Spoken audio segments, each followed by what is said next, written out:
Orang lama atau orang baru? Orang mau kuliah S2. Tá liberado namorar, tá liberado pra beijar. Milênio Disco Clube te convida pra dançar. Equipe. Halo semuanya, kembali lagi di podcast kita berdua, Duo R. Rizal dan Rida. Gimana Dek?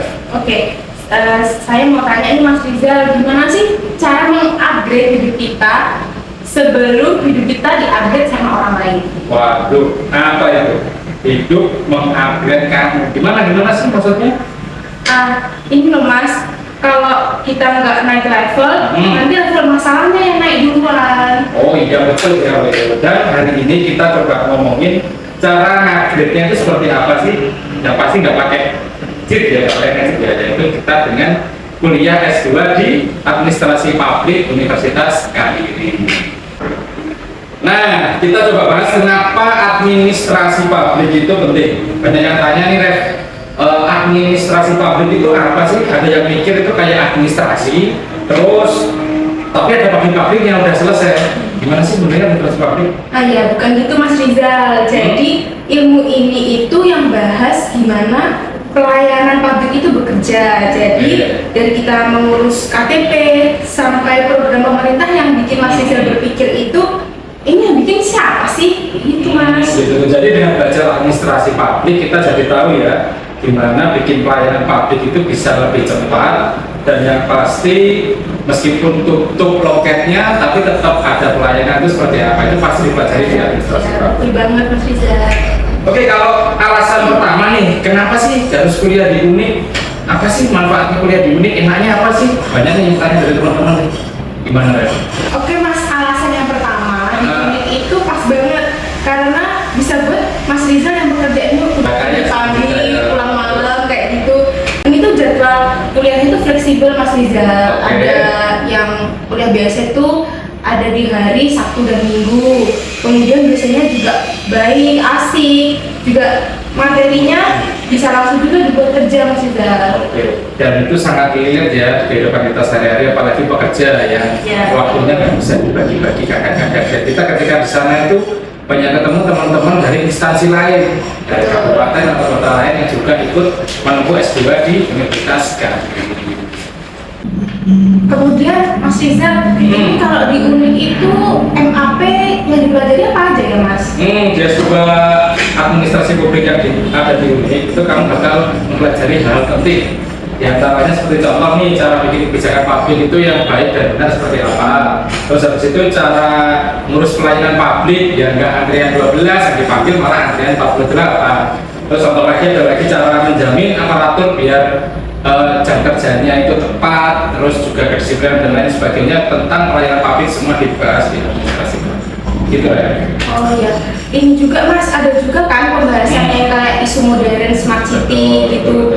Dan ada juga yang lain kayak pembahasan smart city. Smart city itu apa sih? Kalau kita sekarang kan dulu setiap ngapain baru fotokopi ya. Sekarang itu lebih ke arah paperless. Jadi mulai masuk dunia digital. Kita ngurus apa-apa itu nggak perlu ada hard copy, sudah bisa paperless. Bahkan dari rumah pun bisa kita ajukan permohonan pelayanan publik dan selesai. Kita udah di rumah aja online, enak kan? Oh udah banyak ya Mas? Udah banyak, aplikasi seperti Sahaja Lekat yang dari Kabupaten Kediri, Sehari Jadi iya. itu bisa lewat aplikasi selesai. Saja itu di Dukcapil itu ya Mas? Hidup capek. Oh iya betul. Mas Rizal mau tanya lagi, ini tuh kalau program MAP di UNIK itu cocoknya buat siapa aja sih? Waduh, kalau cocoknya sih sebenarnya siapapun bisa masuk ya, tapi lebih spesifiknya lagi mungkin kalau diklasifikasikan bisa cocok untuk ASN, perangkat desa, pegawai BUMD, terus staf kantor, orang yang sibuk tapi pengen tetap bisa kuliah juga bisa masuk ke situ. Atau siapapun deh yang bikin karirnya naik, pengen upgrading pendidikan dan lain sebagainya, langsung gabung aja di UNIK, nggak ribet. Kuliahnya simple, nggak aneh, yang penting pinter.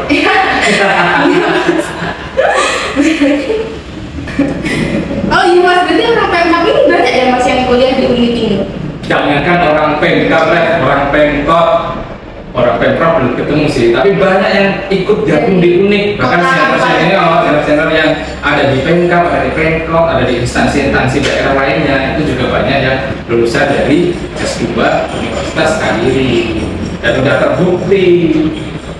Nah, Rev, jadi buat kamu yang mau masa depannya lebih cerah, lebih glowing, itu nggak perlu jadi influencer skincare. Cukup apa, Rev? Daftar aja S2 Administrasi Publik di Uni. Nanti Mas Rizal bisa kerja, kuliah, sama bisa sukses tiga-tiganya, semuanya bisa.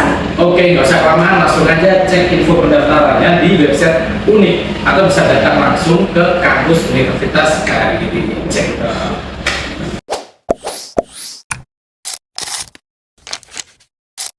Halo semuanya, kembali lagi di podcast Duo R, yaitu Rizal dan Revida.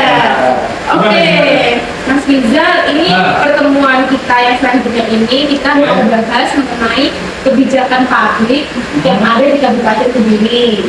Nah, berhubung Mas Rizal ini bekerja di Kabupaten Kediri, khususnya di pemadam kebakaran, gimana sih Mas pemadam kebakaran itu profilnya deh awalnya? Jadi gini, betul, daftar atau pemadam kebakaran kadang sebagai layanan dasar biasa kan ya, tapi sebenarnya perannya sangat strategis dalam melindungi masyarakat, aset, dan mencegah kerusakan yang bisa. Seperti contohnya kemarin waktu ada kejadian 30 Agustus kerusuhan besar-besaran di Indonesia. Nah itu juga peran damkar sangat vital dalam mengatasi kebakaran-kebakaran yang ada di gedung pemerintah. Nah, kita akan melihat beberapa publik apa saja yang mengatur damkar di Kabupaten Kediri. Oke Mas Rizal, itu kan sudah profil singkat dari damkar ya. Oke. Nah, untuk menurut situs yang resmi, dinas ini tuh punya struktur organisasi yang cukup kompleks dengan bidangnya itu ada di pencegahan, kesiapsiagaan, kemudian penanggulangan, dan pengamanan juga, serta sarana dan teknologinya yang operasional. Oke, iya benar, dan mereka ini punya beberapa pos ya. Memang dulu awalnya ini cuma punya satu pos di Kabupaten Kediri, yaitu yang ada di Kecamatan Pare. Nah, untuk sekarang itu sudah beberapa pos berdiri. Fungsinya untuk apa sih? Untuk respon time agar lebih cepat, agar pelayanan publik yang diberikan ke masyarakat Kabupaten Kediri bisa maksimal. Nah, selain itu, Damkar Kediri juga mempunyai beberapa layanan publik yang lain, diantaranya mulai dari pemadaman kebakaran, baik itu di rumah, di lahan, di industri, juga layanan penyelamatan seperti evakuasi kucing, evakuasi sarang tawon, evakuasi ular, evakuasi cincin yang tidak bisa dilepas, terutama cincin mantan, dan sebagainya bisa dilakukan. Datang aja tidak enggak, dan semua pelayanannya itu gratis tanpa dipungut biaya. Keren. Kalau dilihat-lihat, berarti salah satu kebijakan yang sangat konkret kan penambahan 2 pos yang baru itu termasuk di Kecamatan Grogol dan Kecamatan Madiwi. Nah itu tujuannya kenapa ya Mas ditambah pos yang baru itu? Oke, jadi setiap pelayanan itu ada yang namanya SPM, yaitu standar pelayanan minimum yang harus diterima masyarakat. Ketika posnya cuma satu untuk mengcover luas wilayah dari Kabupaten Kediri, itu nggak mampu di target waktu 15 menit, karena kita punya target waktu 15 menit setelah pelaporan kita harus sampai lokasi. Makanya ditambah lagi pos, yaitu pos sementara ini ya, ada pos Nangilwe sama pos Grogol untuk mengcover area barat sungai dan juga area Kediri bagian selatan. Jadi ketika ada kebakaran, mereka bisa lebih cepat datang, harapannya respon time-nya tidak lebih dari 15 menit sesuai dengan standar pelayanan minimum. Itu ya. Terus Mas, selama ini tuh tantangannya apa sih yang dilakukan oleh pemadam kebakaran? Kalau setahu aku sih banyak yang ada konsleting listrik, juga ada mesin yang menimbulkan percikan api, terus jadi kebakaran. Kalau yang lain itu apa aja ya Mas yang pernah terjadi di Kabupaten Kediri? Jadi kalau petugas damkar itu ketika dia menerima laporan, terutama untuk pelayanan publik, haram untuk mengatakan tidak atau tidak bisa, dan sebagainya. Kita harus cari cara gimana caranya kita bisa. Nah, banyak sekali tantangan-tantangan yang dilakukan. Salah satunya adalah ketika kita keterbatasan, satu terbatas armada, dua keterbatasan manpower.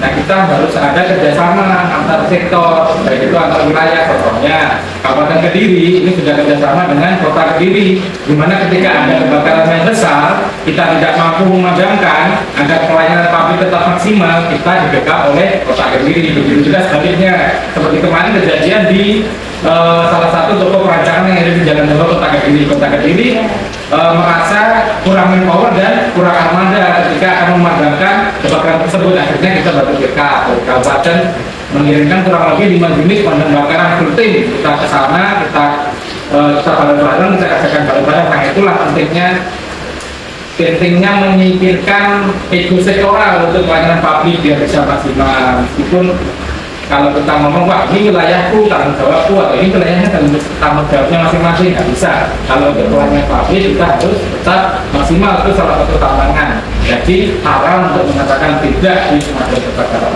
Harus bisa pokoknya apa aja, terutama memadamkan api, kecuali api asmara. Harusnya bisa sih Mas. Bisa, cuman beda cara padamnya. Nanti deh saya kasih tutorialnya padamnya api asmara.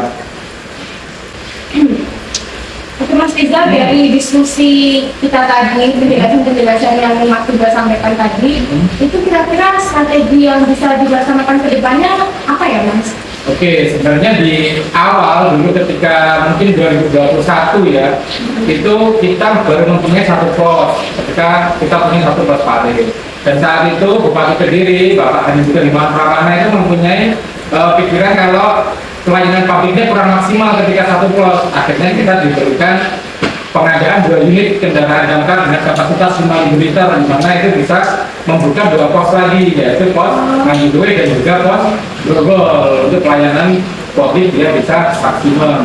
Terus selain perluasan pos damkar, kita sudah menyadari kalau dengan luas area Kabupaten Kediri yang cukup luas, apabila cuma di-cover oleh 3 pos yang existing sekarang, itu tentu sangat kurang untuk pelayanan masyarakat yang optimal. Itu yang pertama. Yang kedua, sebenarnya kalau kita ngomong kebakaran, itu kan kita ngerjainnya setelah terjadi kebakaran. Itu artinya kan pasca kan. Sebenarnya kalau pencegahan itu ada di pra kebakaran. Contohnya seperti apa sosialisasi. Kita rutin sosialisasi, target kita itu dalam 1 tahun seluruh kecamatan, seluruh desa yang ada di Kabupaten Kediri sudah pernah kita sosialisasi. Dan itu berjalan terus, teman-teman datang ke desa, satu desa ke desa yang lain untuk melaksanakan sosialisasi. Tugasnya apa sih? Biar kalau ada kebakaran atau ada potensi kebakaran yang besar, ketika kebakaran masih kecil, itu bisa dipadami oleh masyarakat. Mengingat apa? Pos kita kan masih terbatas. Nanti kalau seumpama yang kecil sudah bisa dipadami, tidak meluas, jadi kemudian yang diterima masyarakat itu tidak lebih banyak. Terus juga yang terakhir tadi tentang ego sektoral. Damkar itu juga kerjasama lintas sektor. Jadi lintas sektor apa aja sih? Contoh nih, ketika ada evakuasi orang meninggal di atas pohon, kita kekurangan alat, kita nggak punya kren, kita kerjasama dengan BPBD yang memiliki kren, kayak gitu. Terus kayak yang lain, listrik, kebakaran listrik, atau mungkin listrik di rumahnya belum padam ketika kita mau nyemprot, ya kita harus kerjasama. Kita sudah bisa kerjasama dengan PLN atau PDU yang ada di Perkin. Kita telepon, mereka datang, kita kerjasama, listrik padam, kita semprot. Jadi semua itu kalau kita bicara pabrik, itu nggak bisa dikerjakan cuma satu dinas. Harus singkirkan ego sektoral dan kita bikin pelayanan pabrik itu semaksimal mungkin. Dan kita lagi ke standar pelayanan minimum yang harus diterima masyarakat. Itu Mas tadi kan Mas bisa bilang tidak hanya satu dinas. Nah itu biasanya kolaborasinya itu dengan lintas instansi mana aja sih Mas?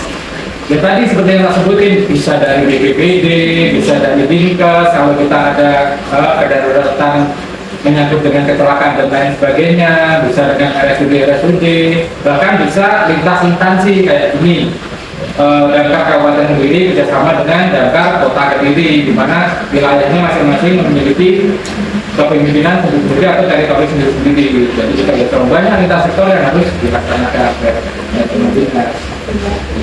Betul ya teman-teman yang dijelaskan sama Mas Rizal tadi. Sosialisasi sudah pernah dilaksanakan ya Mas di Pemkab Kediri ini kemarin. Beberapa teman-teman ikut sih Mas yang di bagian umum ikut sosialisasi cara memadamkan api itu Mas. Jadi sosialisasi nggak cuma di masyarakat luas, terutama untuk cakupan ASN yang ada di pemerintah Kabupaten Kediri, mereka harus care dan harus tahu di mana sih deteksi dini kebakaran biar tidak terjadi kebakaran di desa. Dan harapannya dengan sosialisasi itu mereka bisa sharing the knowledge ke teman-teman yang lain, baik keluarga yang ada di sekitar rumahnya, atau keluarganya, atau BPA, jadi mereka lebih care dan lebih tahu. Oke Mas Rizal. Oke deh. Baik teman-teman, terima kasih sudah mendengarkan podcast kita UR Rizal dan Evinda. Sampai jumpa lagi di podcast kita selanjutnya. Dadah, terima kasih.